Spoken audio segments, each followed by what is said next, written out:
Muling ginarantiya ng Amerika ang kanilang tulong sa Pilipinas sa gitna ng panibagong insidente ng harassment ng China sa mga tauhan ng Philippine Coast Guard sa West Philippine Sea. Balitang hatid ni Chino Gaston at Sandra Aguinaldo.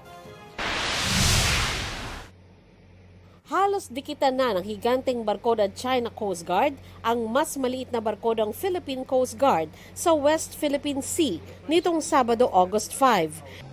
Doon na binomba ng China Coast Guard ang barko ng Pilipinas sa tila David and Goliath daw na pagharap malapit sa entrada ng Ayungin Shoal. Ayon sa PCG, 2 PCG vessel ang nag-escort noon sa 2 tinawag nilang indigenous boat na nooy maghahatid sana ng supplies para sa mga tropa ng militar sa BRP Sierra Madre na nakasadsad sa Ayungin Shoal. Sinalubong daw ng PCG ang mga indigenous boat sa may Sabina Shoal nitong Sabado, mula bandang alas 7 hanggang pasado alas 8 ng umaga. Isa-isang dumating ang mga barko ng China Coast Guard. Bandang alas 9 nang harangin sila ng isang barko ng China. Alas 8:40 ng umaga, tila tinangka pa raw banggain ng China Coast Guard ang isa sa mga indigenous boat na nakaiwas naman. They were successful in separating MRRB 4409 from the Green Hull charter boat. That's why, as you can see, the indigenous boat appears to be on its own, no escort. Because during this time, the Philippine Coast Guard vessel is corralled by a lot of China Coast Guard vessels. Nang mapaghiwalay ang barko ng Coast Guard at ine-escortan nitong indigenous boat, tsaka halos sabay na binomba ng tubig ang indigenous boat at barko ng Coast Guard. Sa kabuuan, 6 na higanteng barko ng China Coast Guard at 2 Chinese militia ang humarang sa kanila. Hiwalay pa sa mga barko ng Chinese Navy na tila nakamasid sa nangyari. Dahil dito, isang supply boat lang ang nakarating sa Ayungin Shoal. Habang nangyayari lahat ng ito, tumatawag ang Pilipinas sa counterpart nito sa China pero wala raw sumasagot. Ipinaabot na ng Pilipinas sa ambassador ng China ang note verbal bilang protesta sa nangyari. Isa sa mahigit 400 ng diplomatic protest na inihain ng Pilipinas mula noong 2020.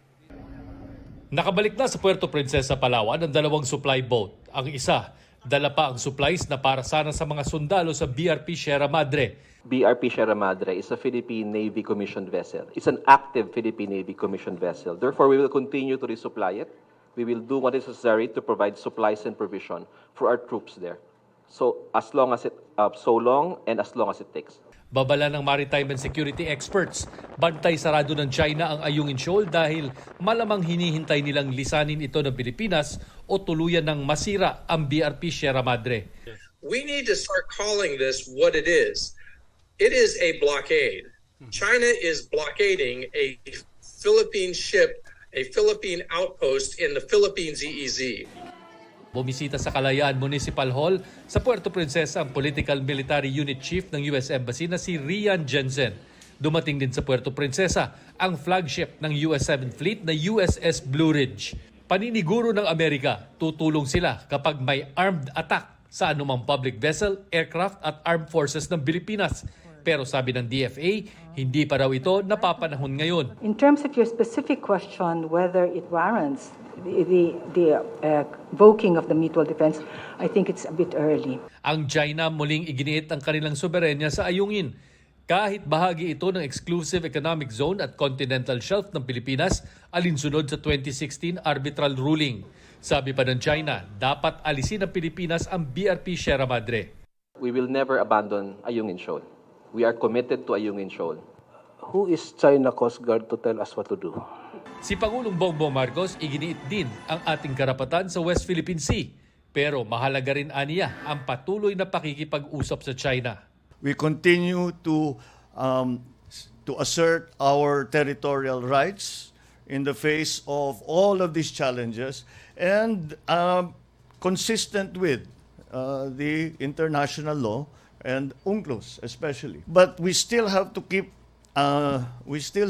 communicating with the Chinese government. Position ng China, sinasabi nila kaming may-ari nito eh. Tayo naman sinasabi hindi, kami ang may-ari nito. Kaya ipinagtatanggol namin. Kaya yun ang nagiging gray area ngayon na pinag-uusapan. Walang gray area kasi may ruling na tayo eh. Under UNCLOS, only the coastal state, only the Philippines can put up a structure there. and no country can stop us from putting a structure there. Okay. China has no right whatsoever to stop us kasi that's our exclusive economic zone. Chino Gaston, Sandra Aguinaldo, nagbabalita para sa GMA Integrated News. Kapuso, alamin ang maiinit na balita. Bisitahin at mag-subscribe sa GMA Integrated News sa YouTube. Sa mga kapuso abroad, samahan nyo kami sa GMA Pinoy TV at sa www.gmanews.tv.